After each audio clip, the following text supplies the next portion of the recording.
दिनांक 28-29 की ये घटना थी। जो जिनकी दुकान में ये घटना घटित हुई, उनके यहाँ 3 वर्ष पूर्व भी एक घटना हुई थी, जिसके बारे में कुछ विवादास्पद बातें हम लोगों के सामने आ रही हैं।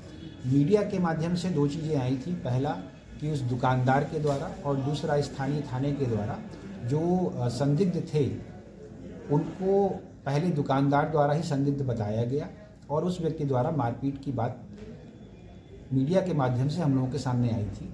इसके संबंध में एसडीपीओ सदर 1 के नेतृत्व में एक जांच दल का गठन किया गया है और जैसी उसकी रिपोर्ट आएगी त्वरित कार्रवाई उस पर सुनिश्चित की जाएगी। थाना स्तर पर कुछ अधिकारियों को भी चिन्हित किया गया है और आज शाम तक उनकी रिपोर्ट आ जाएगी, क्योंकि मुसरीघरारी प्रकरण भी हुआ है, तो इसके बाद हम लोग उस पर कार्रवाई करेंगे।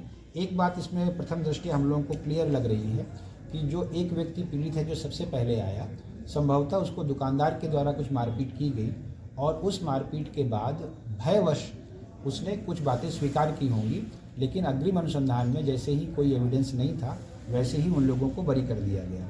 आज सुबह मीडिया के माध्यम से भी ये बात सामने आई कि किसी थाने के किसी ड्राइवर या किसी व्यक्ति ने पर पैसे लेने का भी आरोप किसी के माध्यम से लगाया गया।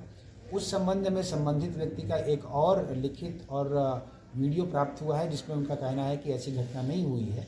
उस व्यक्ति ने किन परिस्थितियों में पहले और दूसरे जो अलग अलग तरह के वर्जन रखे हैं, इसके लिए भी जांच टीम को जांच करने का निर्देश दे दिया गया है।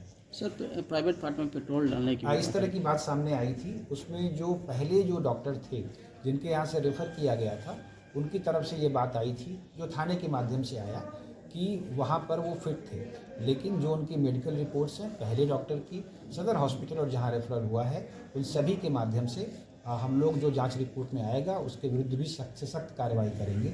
और दूसरा, उस परिवार से भी संपर्क किया जा रहा है कि वो जो आवेदन देना चाहें, उसके आधार पर, उस आवेदन के आधार पर शिकायत दर्ज करके हम लोग अग्रिम कार्रवाई करेंगे।